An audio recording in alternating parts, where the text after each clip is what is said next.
nós vimos anteriormente, nós fizermos aí uma rápida recapitulação, o versículo 1 mostra do que se trata a profecia. É uma sentença, é um pronunciamento de Deus de juízo contra o povo. Esse Deus que traz esse pronunciamento, Ele é o Senhor, Ele é o dono de tudo, Ele é o general, Ele é aquele que domina. Ele faz esse pronunciamento por intermédio de um mensageiro dele, que nós não sabemos qual é o nome dele, nós apenas o conhecemos como Malaquias, que significa mensageiro, aquele que traz a mensagem do Senhor. O versículo 2, ele começa a mostrar o motivo de toda aquela fúria do Senhor contra o povo. E o motivo da fúria é porque o povo duvidava das intenções de Deus. O povo questionava: o Senhor fala que nos ama, o Senhor diz que nos ama, em que o Senhor tem nos amado? E aí o próprio Senhor responde: eu amei a vocês, e eu fiz isso com instância desde o princípio.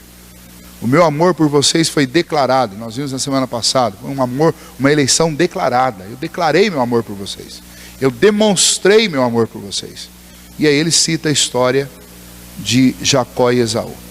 E para mostrar a loucura deles em duvidar do amor de Deus, Deus começa essa mensagem mostrando para eles: olha o que eu faço com quem eu não amo. E daí ele fala sobre Esaú e sobre Edom, que é a nação que nasce de Esaú, e como Deus tratou essa nação. Há 2 semanas atrás, quando nós estávamos terminando aqui este versículo 2, uma pessoa perguntou para mim: pastor, quem é esse povo agora? Esse povo de Edom? Onde eles estão? Qual é o nome dessa nação hoje? Não é, porque essa nação, ela deixou de existir. Porque aquilo que Deus disse, Deus fez. Então essa nação não existe. Por quê? Porque Deus limpou, tirou da face da terra esse povo. Por quê? Porque existe um pronunciamento de Deus. No nascimento destes 2 filhos, de Esaú e de Jacó, Deus disse a um deles que o amou. E Deus disse a respeito do outro que se aborreceu dele. E se nós estamos vivos aqui hoje, como Israel de Deus, e se aquele Israel nacional ainda existe até hoje, existe por causa do pronunciamento de amor de Deus. Porque não foi só depois tiveram o nome trocado, os edomitas. Não foi só a Idumeia que sumiu do mapa. Muitas nações que existiram antes de Cristo deixaram de existir. Muitas nações que existiram ainda depois de Cristo hoje já não existem mais. Muitas nações já povoaram uma parte da terra hoje, e essas nações simplesmente não existem. E aquelas que existem hoje, existem segundo o propósito de Deus. E quando nós falamos especialmente de Israel, Israel ia ser disciplinado com esta mensagem. Por quê? Porque Israel estava duvidando do amor de Deus, ainda que eles tivessem provas patentes, incontestáveis, de que Deus os amava. E Deus demonstrava essas provas o tempo inteiro. Nós também, de vez em quando, nós duvidamos isso. Nós temos a mania de duvidar do amor de Deus. Nós começamos duvidando do amor das pessoas pela gente. Quando alguém deixa de fazer uma coisa que a gente espera que a pessoa tenha que fazer para a gente, por menor que seja essa coisa, a gente já começa a duvidar do amor da pessoa. Por menor que seja. Se você de repente você ficou doente lá, você acha que todo mundo tem que ligar para você. Se uma pessoa não liga, você fala: essa pessoa não me ama. Você nem para pensar se essa pessoa de repente ficou de fato sabendo que você está doente. Às vezes você passa por uma pessoa na rua, essa pessoa não sorri para você, você já duvida. Talvez uma pessoa que te ajudou em muitas circunstâncias, o dia que essa pessoa não sorri para você, você duvida do amor dela por você. Ou o dia que seu nome não sai no boletim lá na data do seu aniversário, você duvida do amor da igreja por você, porque seu nome não saiu na lista de aniversário. A gente tem essa mania de contestar o amor das pessoas, da igreja, de Deus, porque alguma coisa não saiu do jeito que a gente quer. Deus vai disciplinar severamente Israel, porque Israel estava duvidando do amor de Deus por ela. É fato que muitas vezes quando a gente duvida do amor de algumas pessoas pela gente, às vezes a gente está até certo mesmo. Mas Deus não é homem. E Deus não é filho de homem. E Deus não se comporta como os homens. Nós não podemos nunca duvidar. Eu posso duvidar do amor de qualquer pessoa por mim, mas eu jamais posso duvidar do amor de Deus por mim. Então o tema central aqui, a ira de Deus se acende contra o povo de Israel. Por quê? Porque eles duvidavam do amor de Deus. E nessa dúvida do amor de Deus, eles vivenciaram uma série de outros equívocos, que nós já citamos aqui, que são questões contextuais. Eles se entregaram à secularização, eles foram se afastando de Deus, foram se mesclando com o mundo, o culto deles com o culto frio. É óbvio, qualquer pessoa, se você chegar para sua esposa, e vocês são casados, eu acho que o João e o Moura, que são casados aqui há mais tempo, ou o Dario, se você chegar para sua esposa, que te ama e você a ama, o dia que você chega com alguma questão com ela, ela vai perceber no seu olhar que alguma coisa não está certa. Eu estou casado há 12 anos e é assim. Quando alguma coisa não está certa, a gente já percebe no olho, no tom de voz, quando atende o telefone, você já sabe, opa, alguma coisa não está normal. A gente já sabe, né? Por quê? Porque quando alguma coisa afeta o amor, o sentimento, a relação, é inevitável que você exteriorize isso. Não tem como uma pessoa conseguir ser tão mascarada que ela não deixe vazar isso. Ela pode deixar vazar para alguém desavisado, mas para alguém que convive próximo dela, não tem como ela não deixar vazar. E como eles estavam duvidando do amor de Deus, como é que estava o culto deles? Estava frio, estava indiferente. A relação deles com Deus estava indiferente. Então, quando nós vivemos uma relação com Deus, uma relação de indiferença, é porque alguma coisa, com certeza, está errado naquilo que nós estamos julgando Deus, daquilo que nós estamos considerando a respeito de Deus. E esse povo aqui estava terrivelmente errado a respeito das intenções e a respeito do sentimento que Deus tinha por eles. E o reflexo desse mau sentimento que eles estavam dentro deles, estava aparecendo no culto, estava aparecendo na vida deles, estava aparecendo nos negócios deles. E Deus vai discipliná-los por causa disso. Então esse é o contexto aqui nosso, né? Hoje eu gostaria de examinar com vocês o versículo 3 e 4. Este versículo fala exatamente sobre Esaú, sobre o que Deus fez com essa nação, que é a nação de Edom. Essa pergunta que foi feita na semana passada, eu falei, aguarde um pouquinho aí, no próximo estudo eu vou falar sobre isso. O que aconteceu com ela? Essa nação desapareceu. Essa nação, por volta do ano 600 depois de Cristo, ela deixou de existir. Por quê? Porque a palavra de Deus contra ela se cumpriu. Eu quero citar para vocês aqui alguns pontos de destaque que as Escrituras nos mostram a respeito da relação de Deus com Esaú e de Esaú com Deus, por causa desta fala, desta determinação de Deus, quando Deus diz, eu me aborreci de Esaú. Muito bem, eu quero citar para vocês algumas coisas que estão em outros cantos da Bíblia, mas aparecem aqui. Aqui no texto que nós lemos, versículo 3 e 4, diz, porém aborreci a Esaú, e fiz dos seus montes uma assolação, e dei a sua herança aos chacais do deserto. Se Edom diz, fomos destruídos, porém tornaremos a edificar as ruínas, então diz o Senhor dos Exércitos, eles edificarão, mas eu destruirei. Eles podem levantar quantas vezes eles quiserem, eu vou destruir. E Edom será chamado terra de perversidade e povo contra quem o Senhor está irado para sempre. Aí alguém poderia pensar assim, mas coitadinho de Esaú e coitadinho do povo edomita. Por que eles eram tão bonzinhos? Nós não sabemos quase nada sobre eles. Mas a Bíblia cita algumas questões sobre eles que nos fazem entender que a ira de Deus contra eles não era sem motivo. O aborrecimento de Deus contra eles não é sem motivo. Assim como não é sem motivo a ira de Deus contra nós que foi derramada sobre Cristo, porque Ele substituiu o nosso lugar. Mas eles são tão pecadores como qualquer outro homem, e eles erraram como qualquer outro homem errou, e eles foram obstinadamente rebeldes contra Deus, como muita gente é. Então vamos lá, primeiro ponto aqui que a gente precisa lembrar. Esaú rejeitou a sua primogenitura, lembra lá? Pressa, fome, inconsequência, ou talvez desconsideração pelo modus de Deus fazer as coisas. Não era uma mera tradição, era um jeito de Deus abençoar as famílias. Deus abençoava o pai, depois o pai transmitia a bênção para o primogênito, e o primogênito se tornava o chefe daquela casa, e depois ele transmitia para o filho, o primogênito dele. Era o modus com que Deus vinha tratando com o povo. Esaú teve total desconsideração com isso. Se você ler lá, eu não vou ler os textos todos, porque aí eu não vou conseguir terminar. Mas você pode anotar aí e ler depois. Gênesis 25, 34, você vai encontrar lá Esaú vendendo, abrindo mão da sua primogenitura. E depois uma citação, uma referência a isso, lá em Hebreus capítulo 12, versículo 16. Esaú não dava valor às coisas espirituais. Porque a bênção não era uma questão material. Não era o pai transmitir para os filhos determinado valor do seu tesouro. Não, a bênção era uma questão espiritual. Você não tinha lá culto dominical na época de Esaú. Não tinha. Onde é que acontecia os momentos de mais profunda espiritualidade na vida do povo lá? Nos encontros familiares.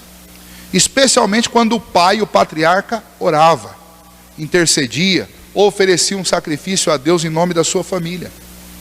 E essa relação espiritual que o pai tinha com Deus, ela era quase que passada, ela era passada de geração a geração, através do quê? Desta bênção.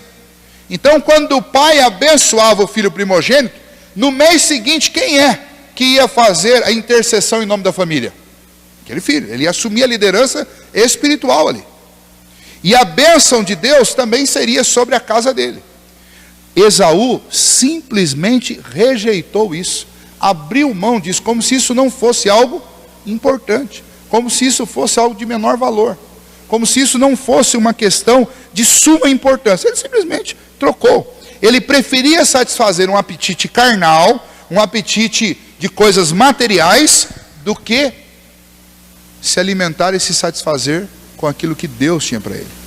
Olha, veja que absurdo a troca que ele estava fazendo. Hoje à tarde nós estávamos fazendo visita, e entre uma conversa e outra, eu estava falando com o João. Como é louco essa coisa que às vezes nós fazemos hoje em dia. Uma pessoa, por exemplo, trocar uma escola dominical para ir por aí, sei lá, fazer um passeio, encontrar com um monte de gente incrédula e, sei lá, passar alguns minutos, algumas horas lá, conversando, comendo, sem ninguém falar absolutamente nada sobre Deus, sem se abrir uma Bíblia, sem se fazer uma oração. Enquanto você passaria talvez 2 horas dentro da igreja, lendo a Bíblia, orando, ouvindo sobre Deus, encontrando os irmãos, não dá para comparar em termos de valor uma coisa com a outra. Então, a não ser que seja um compromisso de família, onde você vai encontrar toda a sua família, onde você terá um momento de orar, onde você terá um momento de contar as bênçãos, não existe um tesouro nessa terra que compense eu perder um tempo com Deus, exclusivo com Deus. É uma loucura, é trocar a prata ou o ouro por esterco. É isso. Esaú fez isso. Mas não foi só ele, nós fazemos também. Nós fazemos. Quando nós trocamos banquetes espirituais por banquetes físicos, nós estamos fazendo a mesma coisa que Esaú. Tá? Mas um segundo aspecto ainda na vida de Esaú, para a gente compreender, é óbvio que antes disso já havia uma pré-ordenação de Deus. Lá na eternidade Deus já tinha predestinado Jacó e Deus já tinha preterido Esaú. Já havia isso. Agora, no tempo, Esaú fez tudo que o tornou culpado. Ele não foi reprovado porque meramente Deus o reprovou. Deus o reprovou na eternidade. E ele, no tempo, confirmou tudo que Deus já tinha determinado. É difícil entender isso.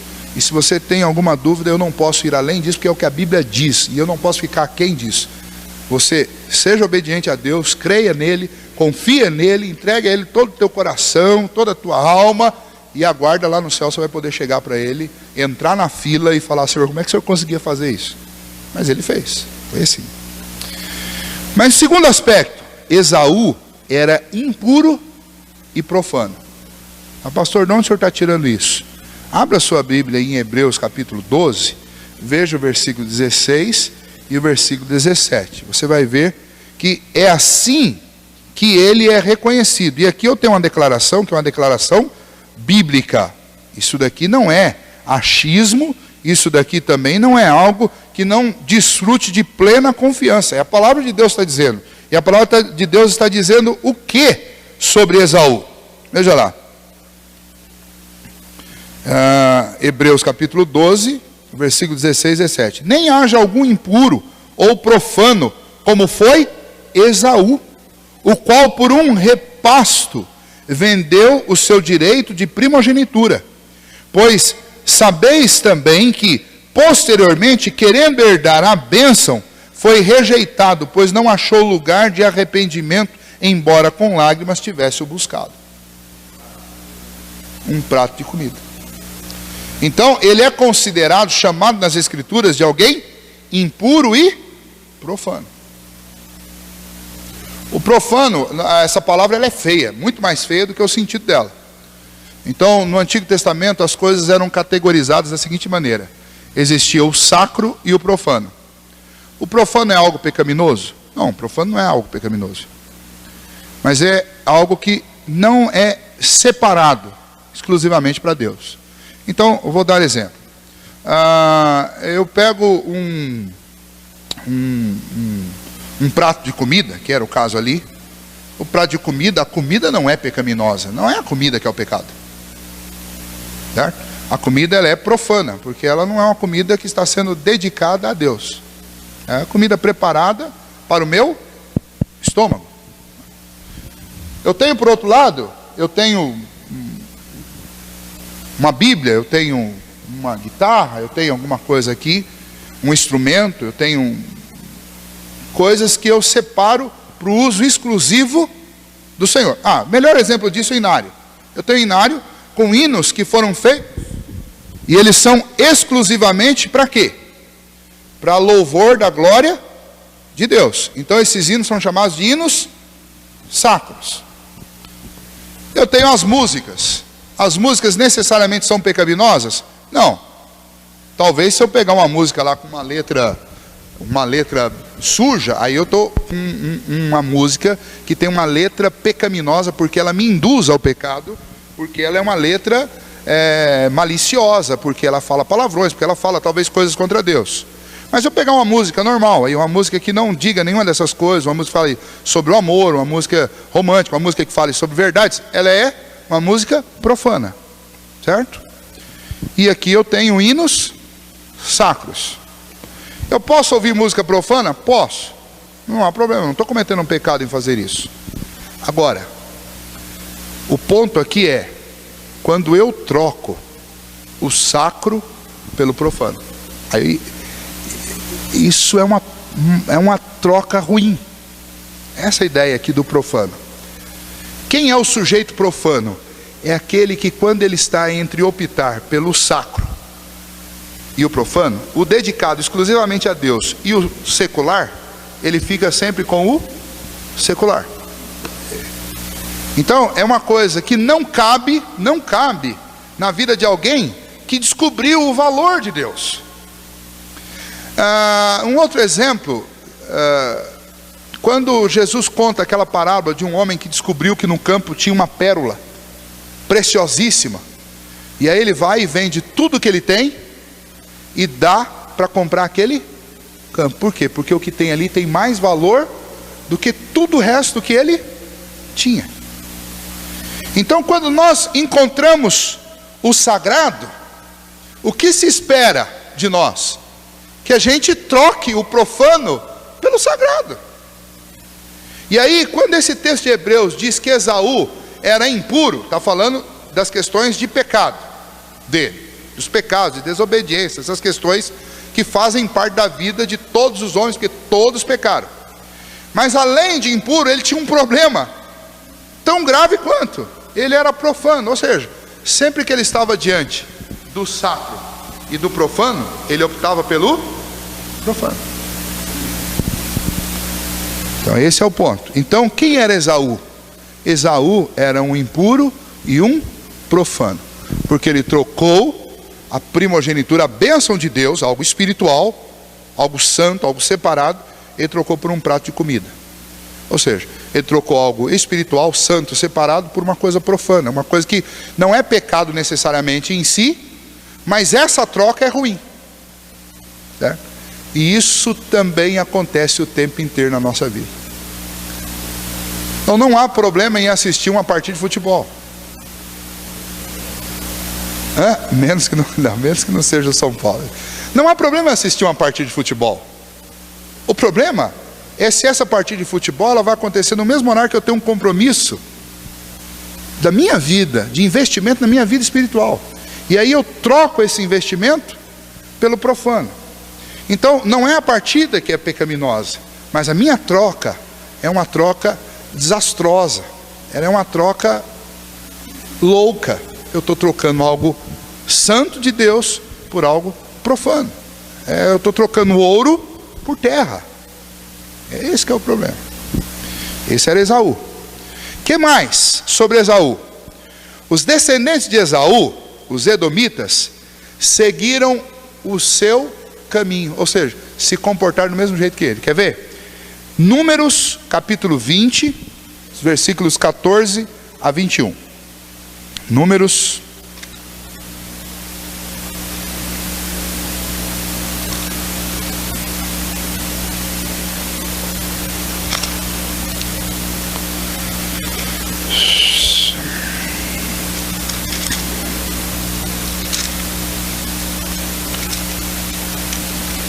Olha lá. Enviou Moisés de Cádiz mensageiros ao rei de Edom, a dizer-lhes: assim diz teu irmão Israel, bem sabes todo o trabalho que nos tem sobrevindo.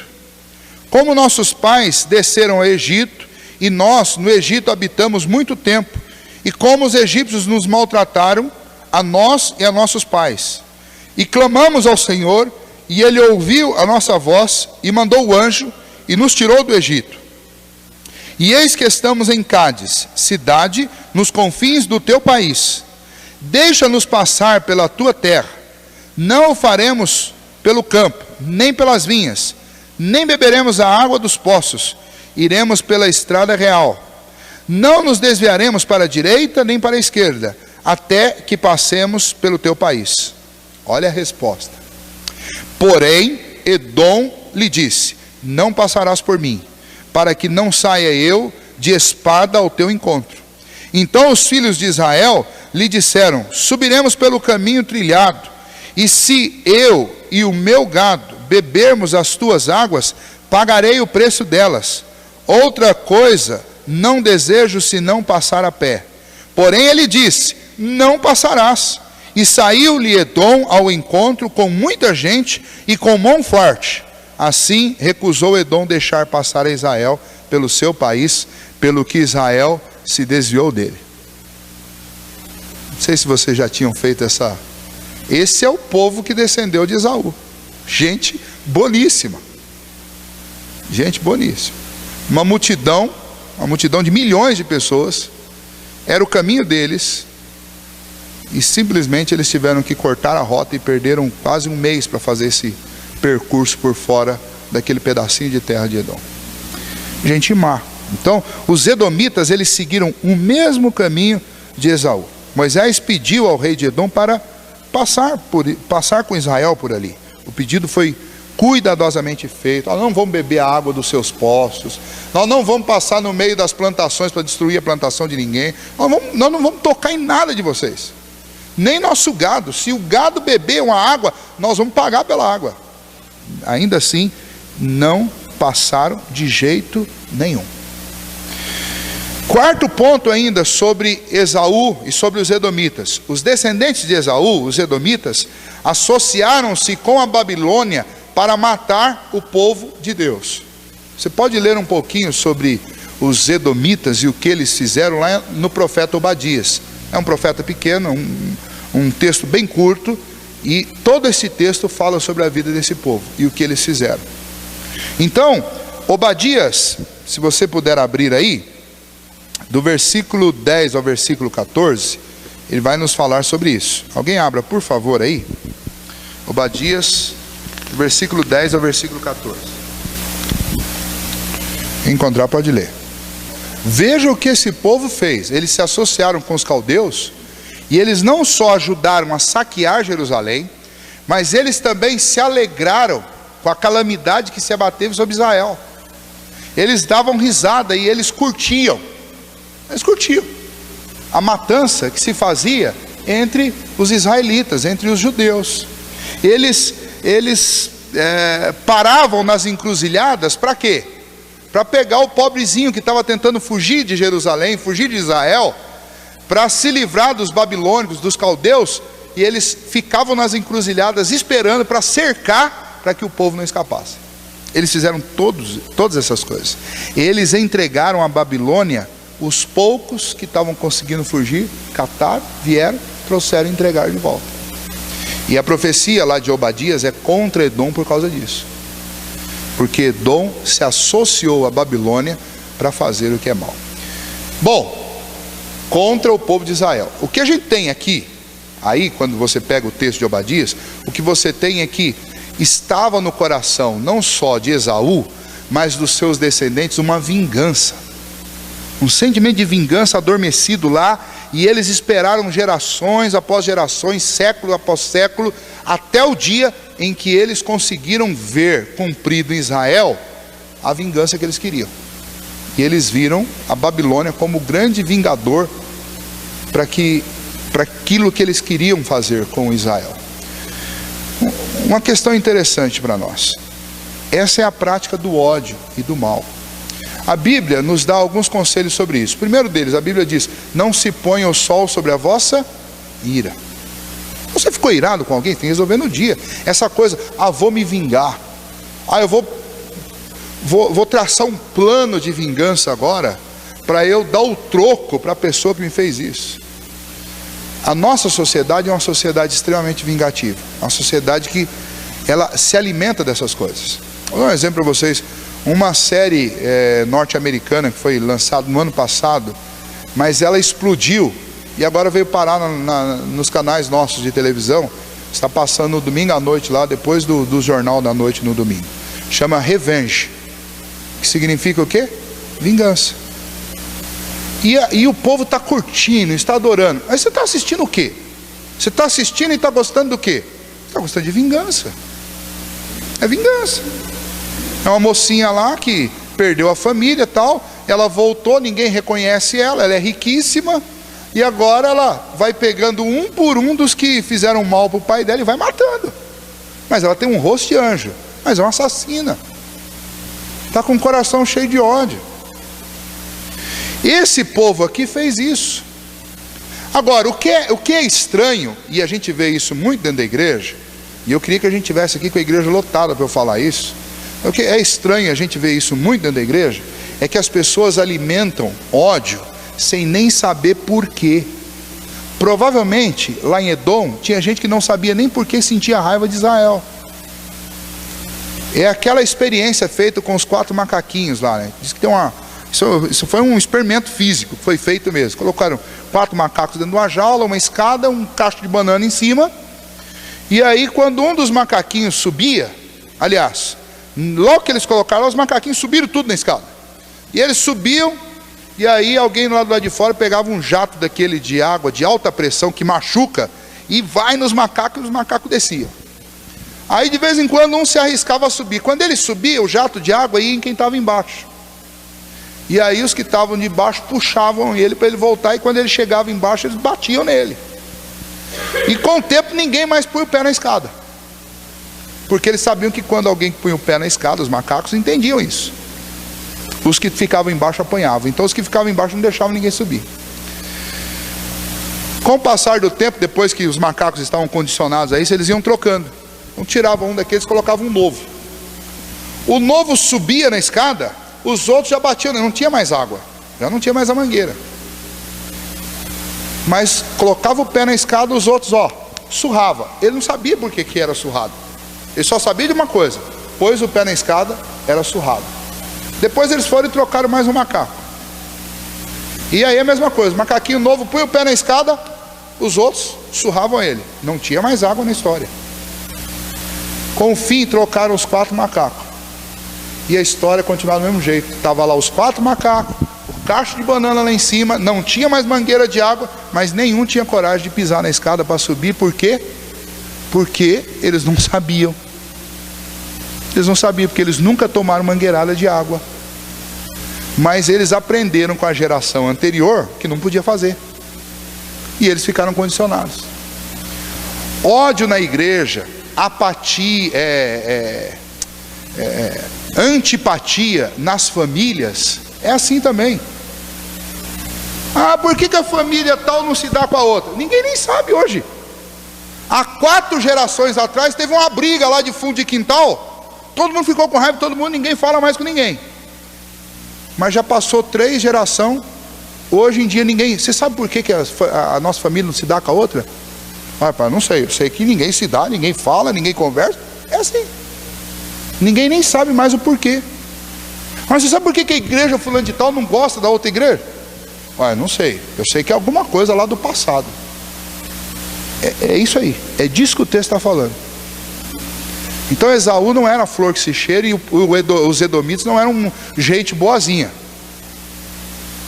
Está certo que a eleição aconteceu antes dos acontecimentos, mas os acontecimentos servem para mostrar de que tipo de gente que nós estamos falando e como Deus tratou esse povo. Eles não eram flor que se cheira, para ninguém ficar com dó deles.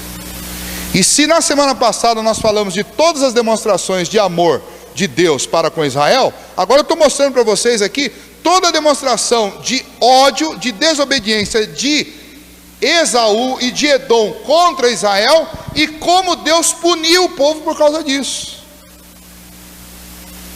Então não era um povo santo. Tem muita gente que gosta de falar assim, ó, se nós fôssemos classificar lá Esaú e Jacó, quem era o bonzinho e quem que era o errado, todo mundo fala, ah, Esaú era bonzinho, Jacó era o trambiqueiro. A verdade é que é o seguinte, os dois, assim como todos nós, eram pecadores.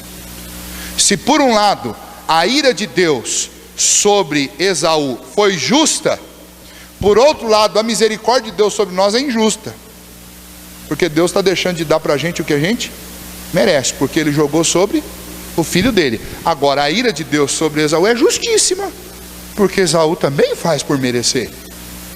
E não só ele, mas os edomitas todos fazem. Eles estão irados 1 milênio depois, quase 1000 anos depois, contra o povo de Israel. E esse povo aqui mesmo nem vivenciou aquele drama daqueles dias para dizer assim, olha, pense bem aqui, esse retorno do Egito. Quanto tempo o povo passou escravo no Egito? Vamos ver se vocês lembram. Aproximadamente quantos anos?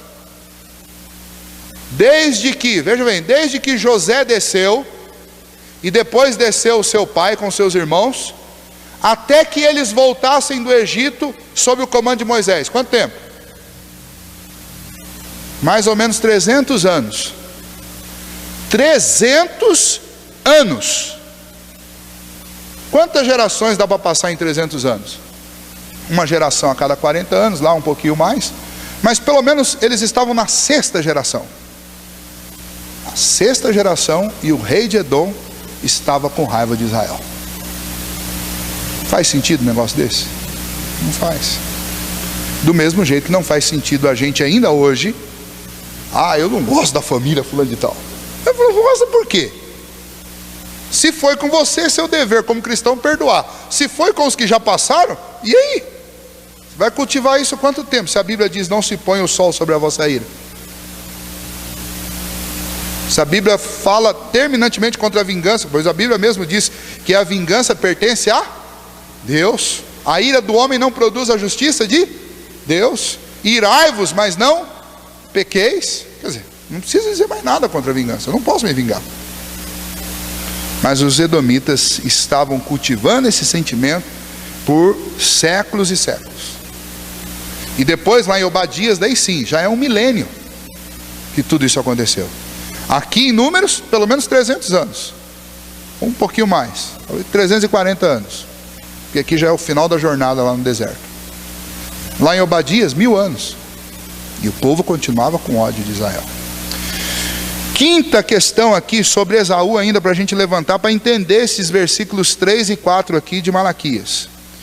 Os descendentes de Esaú foram também saqueados pelos nabateus, um povo árabe, logo depois que eles oprimiram os judeus na vinda do Império Babilônico contra Israel. Ou seja, lá em Obadias, a partir do versículo 15, você vai ver que Deus mandou a justiça dele sobre o povo edomita. E o resultado disso é que os nabateus invadiram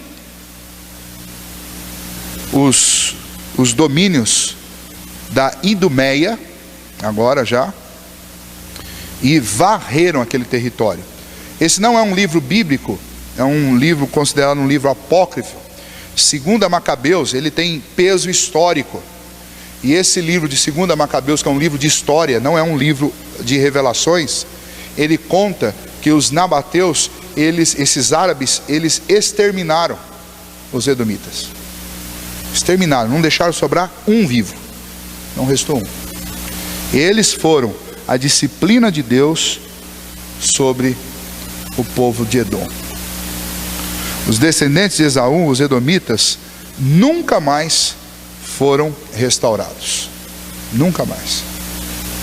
A última moradia deles, que é nos dias do profeta Obadias, era numa montanha.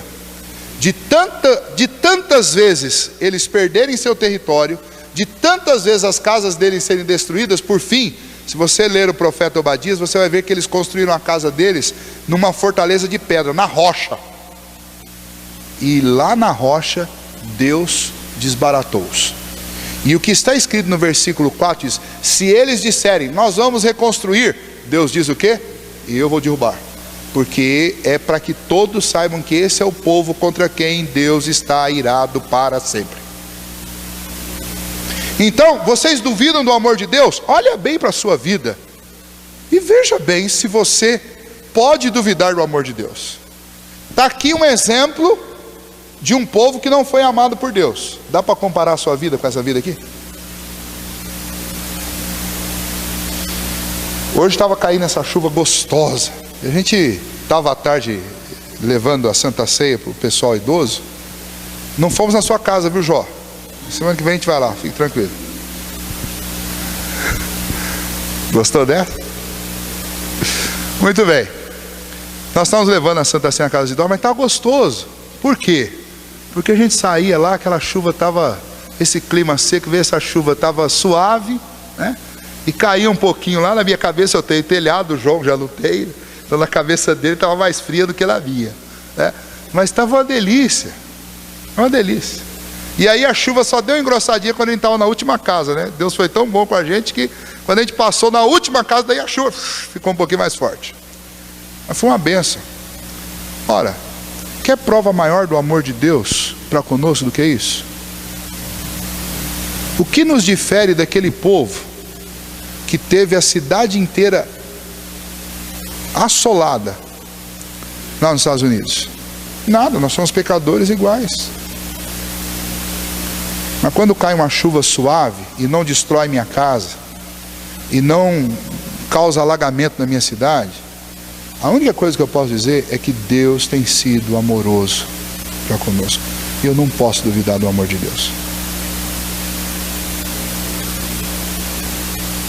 Tendo uma casa como nós temos, com a cama quentinha, um lençolzinho limpinho, uma geladeira com uma comidinha lá preparada, alguma coisa para a gente beber lá bem gelado, né, Jó? Tendo isso, a gente pode dizer que a gente mora num palácio. Porque hoje no mundo tem centenas de milhares de pessoas que não têm onde pôr a cabeça. O povo de Israel estava reclamando e duvidando: será que Deus nos ama? Que estranho esse amor de Deus por nós. Aí Deus disse: vocês querem saber se eu amo vocês? Olha para o que eu fiz com os edomitas, e vocês vão saber se eu amo ou não amo vocês. Então a nossa questão não é se Deus nos ama. A nossa questão é: será que eu tenho correspondido, ou tentado, perdão, corresponder ao amor de Deus?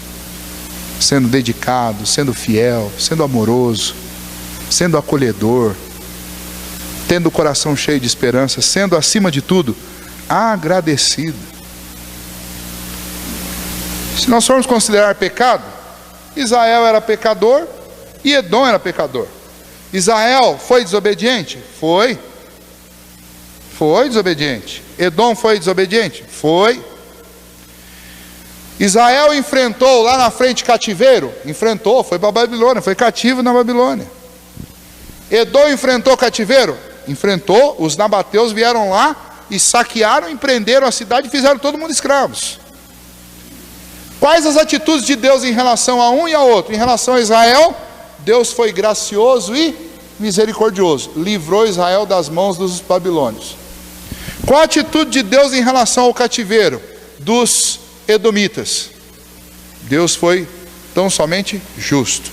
Eles fizeram o mal, eles devem receber o mal que eles fizeram. Houve restauração? Houve restauração para Israel. Houve restauração para Edom? Não houve restauração para Edom. Você desfruta de um relacionamento com Deus hoje? Você já esteve no mundo, nas trevas, caído, longe de Deus, e hoje você está aqui? Então louve a Deus, porque há graça e misericórdia da parte de Deus para a sua vida, porque Deus tem proposto restauração para você, e nós temos que ser agradecidos a Deus por isso.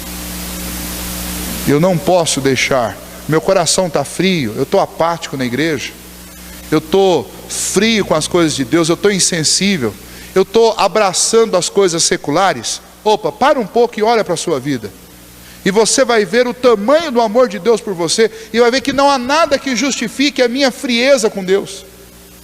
Não há um argumento sequer que eu possa usar para Deus para justificar o fato de eu estar apático com Ele. Isso não é provocado por Deus, isso é culpa minha, é culpa da minha falta de crença, da minha falta de confiança, da minha falta de fé em Deus, porque Deus continua sendo o mesmo. E se eu desfruto desta comunhão, se eu conheço esta verdade, se eu desfruto desta vida que nós chamamos de vida cristã, ainda que eu tenha grandes dificuldades com ela, mas isso é prova patente do amor de Deus por mim. Deus não precisa vir provar mais nada, que se Deus não me amasse, eu talvez teria nascido dentro de uma dessas nações aí, que existiram e deixaram de existir, sem que houvesse pregação do Evangelho dentro delas. Aqui, no nosso continente mesmo, nós temos, quando você vê na televisão aquelas fotografias, aquelas filmagens lá em Machu Picchu, aquele povo nasceu, cresceu e viveu e morreu, sem saber nada sobre Cristo. Os incas nasceram, viveram, cresceram, morreram, sem saber nada sobre Cristo. Quer saber se Deus te ama? Você nasceu dentro de uma nação, numa cidade, onde Deus vem falando com você, ó. Talvez você está aí sentado na sua casa assistindo o vídeo aí, falar com o pessoal que está assistindo a gente pela internet. Você está lá e você está tendo acesso a uma mensagem. Você podia estar morando, você podia ter nascido numa tribo indígena que não sabe nem o que é energia elétrica, quanto mais um computador, e nunca teria a oportunidade de assistir uma mensagem falando do amor de Deus por você. Isso seria uma prova do não amor de Deus para com você. Mas você está aí, está ouvindo, está lendo a respeito do amor de Deus, não uma, não duas vezes, mas dezenas, talvez centenas, talvez até milhares de vezes. Você quer mais prova do amor de Deus por você do que isso? Agora, este povo de Israel que recebeu a mensagem de Malaquias, recebeu uma mensagem dura de Deus. Por quê? Porque apesar de Deus dar tantas provas do amor dele por eles, eles estavam apáticos, frios e insensíveis para com Deus. Então, a aplicação desse texto para a nossa vida é: olha para a sua vida. Porque se Deus não te amasse, você jamais ficaria de pé. Se você está de pé, você está de pé porque Deus te ama. Não precisa duvidar desse amor dele. Então, o ame, obedeça, seja fervoroso, seja alegre na presença de Deus. Deixa as preocupações, os problemas aos pés da cruz de Cristo. Mas quando você levantar a cabeça aos céus, levante com alegria, com gratidão no coração, porque você é alvo sim do amor de Deus. Se não fosse, você não estaria aqui. Então, estes primeiros versículos falam sobre isso. Falam que esta é uma mensagem de juízo, falam que o povo de Israel duvidou do amor de Deus, e o amor de Deus pode ser visto no tratamento de Deus com Jacó e com todos os seus descendentes, até conosco que somos parte desta família, por causa daquilo que Cristo fez quando Ele tornou o Israel, não apenas um Israel geográfico, mas um Israel espiritual. Mas esse texto inicial também mostra como Deus tratou com justiça e não houve misericórdia nem graça com o povo descendente de Esaú, por causa dos pecados que eles cometeram, que não são diferentes dos pecados de Israel, mas o tratamento de Deus com eles foi diferente, porque Deus não os ama. E portanto, quando eu comparo essas duas coisas, eu posso tentar me enquadrar dentro de um desses grupos, e se eu analisar tudo que Deus está me dando hoje, eu com certeza fico nesse grupo que é alvo da graça e da misericórdia de Deus. Então eu não tenho nenhuma justificativa para viver uma vida morna diante de Deus. Eu tenho que me alegrar, me contentar com tudo o que Deus tem me dado. Eu escrevi um texto essa semana e eu terminei o texto citando a palavra de Deus quando ela nos ensina, e essa é uma das frases mais fortes do Novo Testamento: se vivemos, para o Senhor vivemos; se morremos, para o Senhor morremos. É isso a nossa vida. Isso é confiança absoluta e total no amor de Deus. Se eu vivo para o Senhor. É Ele que está me dando a oportunidade de viver. Se eu morro para o Senhor, porque Ele está me chamando para perto dele. Em todos os casos, eu estou dentro e debaixo e navegando no amor de Deus. Não preciso duvidar disso. Então eu posso viver tranquilo na direção que Deus nos dá. Ok? Sempre que o homem procura levantar monumentos à sua própria glória, justificativa para os seus próprios erros, glória para si mesmo, mostrar força, tentar enfrentar Deus, ele vai com certeza repetir o fracasso lá da Torre de Babel, lá de Esaú e lá dos Edomitas. Em Babel os homens foram frustrados em seus propósitos, confundidos em sua língua e espalhados pela terra, porque ousaram enfrentar Deus, ousaram demonstrar força. Os esforços do ímpio estão edificados sobre um fundamento falso, o fundamento de que o homem pode fazer alguma coisa. A terra de Edom será sempre uma terra que lembra a perversidade. A ira de Deus está sempre ardendo sobre aquele território. A ira de Deus jamais se apartará de lá, porque a palavra do Senhor disse isso. Por outro lado, a providência divina e o amor de Deus e a misericórdia do Senhor está sempre sobre Israel, tanto Israel territorial quanto Israel de Deus. O juízo de Deus é terrível para os ímpios, para os aborrecidos de Deus. A misericórdia do Senhor é absolutamente suficiente sobre aqueles a quem Deus derramou o seu amor. E não há dúvida naquilo que Deus faz. Então a gente precisa ter muito claro na nossa mente isso. Quando Deus ama, Ele traz para junto de si, Ele converte o coração, Ele transforma a vida e Ele promove restauração.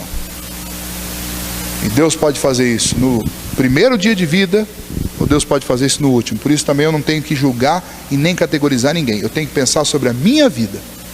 Como que eu estou vivendo hoje? Porque certamente eu saberei.